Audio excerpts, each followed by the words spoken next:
طه ما أنزلنا عليك القرآن لتشقى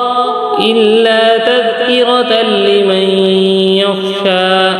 تنزيلا ممن خلق الأرض والسماوات العلى الرحمن على العرش استوى له ما في السماوات وما في الأرض وما بينهما وما تحت الثرى وإن تجهر بالقول فإنه يعلم السر وأخفى الله لا إله إلا هو له الأسماء الحسنى وهل أتاك حديث موسى إذ رأى نارا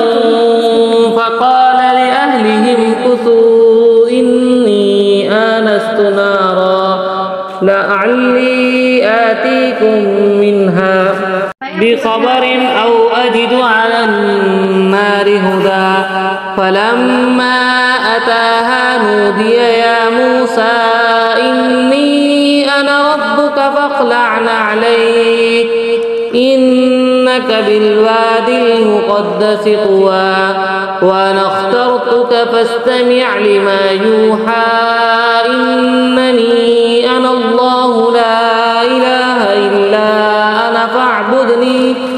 وأقم الصلاة لذكري إن الساعة آتية أكاد أخفيها لتجزى كل نفس بما تسعى فلا يصدنك عنها من لا يؤمن بها واتبع هواه فتردى وما تلك بيمينك يا موسى قال هي عصاي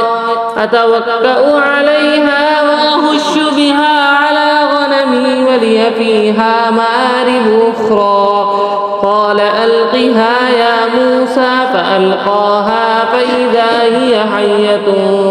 تسعى قال خذها ولا تخف سنعيدها سيرتها الأولى.